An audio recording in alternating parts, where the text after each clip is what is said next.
Every diamond commercial tells you the same story: rare, precious, forever. But diamonds are not rare. They never were. One company spent a century making sure you believed otherwise. The real question is not what you were sold. It is what has to happen 100 miles beneath your feet, at pressures that would crush anything you have ever known, for a diamond to exist at all. A diamond begins its life in a world almost no one will ever witness, 100 miles beneath the continents, where the weight of the planet itself presses down with a force of more than 40,000 atmospheres.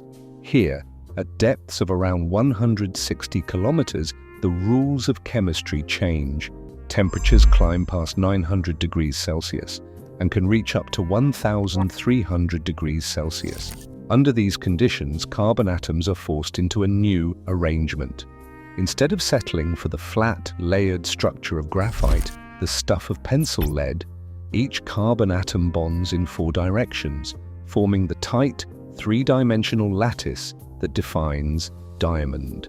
Scientists call this sp3 hybridization, a term that means every atom is locked into a tetrahedral cage, creating a crystal that is both unyielding and brilliant.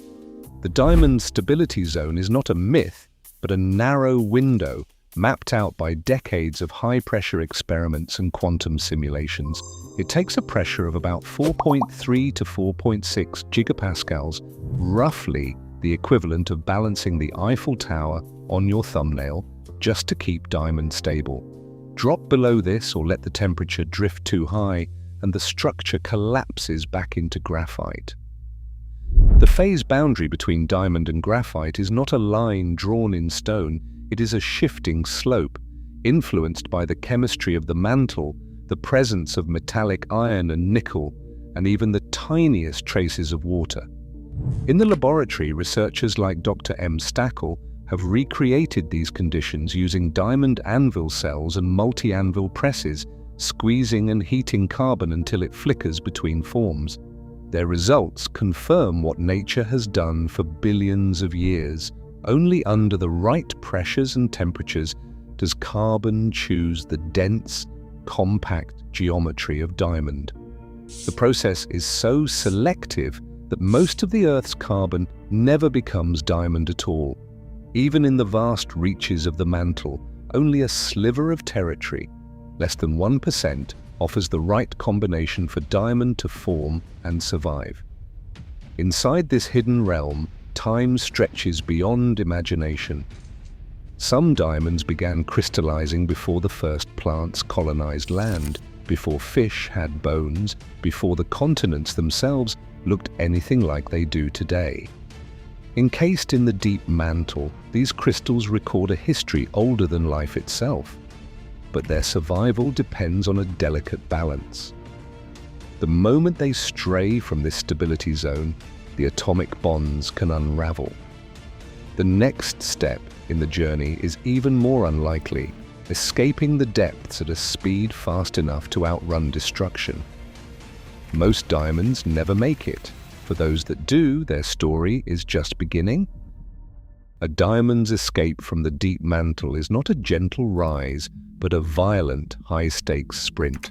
The only way out is through a rare kind of volcanic eruption, kimberlite, that erupts with the force of a detonated mine. In the dark, pressurized world below, diamonds wait for a ride that comes without warning. When it arrives, the journey is brutal and quick. Kimberlite magma, saturated with carbon dioxide and water, tears upward at speeds of 10 to 30 meters per second, fast enough to cross the entire thickness of the continental crust in less than an hour. But this velocity is a matter of survival. If the ascent slows or stalls, the diamond structure is at risk. The magma's pressure drops as it rises, crossing the invisible boundary where diamond is no longer the favored form of carbon. At this point, the stability that held the crystal together for billions of years begins to unravel. Laboratory experiments show that in the presence of water, diamond can start reverting to graphite in a matter of minutes at high temperatures, supercritical water attacks the edges of the crystal, breaking atomic bonds and leaving behind tangled chains of carbon. The transformation is relentless, first to polyene chains, then to clusters, and finally to disordered graphite. Volcanologists describe kimberlite eruptions as some of the most explosive events on Earth. Dr. Alison Gretinger, who studies ancient pipes in Canada, calls these eruptions deep earth rockets, a phrase that captures both their violence and their rarity.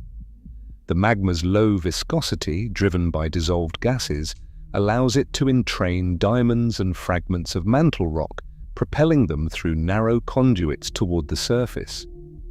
Yet even with this speed, only a fraction of diamonds survive. Most are lost to resorption, destroyed by fluids, or ground to dust in the chaos of ascent. The survivors, those that breach the crust intact, are geological outliers. Each one has outrun the clock, dodged chemical attack, and endured a journey that leaves most of its kind behind. The odds are stacked against them at every turn. By the time a diamond reaches the light of day, it has already survived a gauntlet most never finish. Long before the first forests shaded the continents, before insects even learned to crawl, a diamond waited in darkness.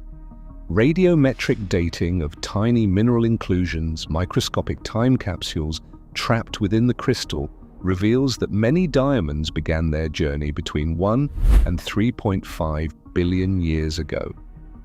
Some of these stones are older than the continents they now rest beneath. To put this in perspective, when the oldest diamonds formed, the atmosphere held almost no oxygen, and the only life on Earth was microbial. Dinosaurs, mammals, even the simplest fish would not appear for another billion years. Geochronologists like Dr. Graham Pearson describe diamonds as messages from the deep past. The inclusions, sometimes just a few atoms thick, are analyzed using mass spectrometers that can distinguish isotopes formed in the Archean eon from those born in later eras. These studies show that a diamond may have crystallized while the Earth's crust was still assembling, long before the first mountain range was raised or the first ocean filled. The age range, 1 to 3.5 billion years, defies ordinary imagination. If the span of human history were a single heartbeat, the lifetime of a diamond would be the slow pulse of the planet itself. For most of their existence, these crystals remained hidden, locked in the deep mantle, untouched by tectonic drift or surface catastrophe. They waited through ice ages, asteroid impacts, and the slow drift of continents. Only a rare volcanic event could bring them to the surface. Until that moment, a diamond story was one of patience, eons spent in silence, outlasting every species and every empire that would one day walk above.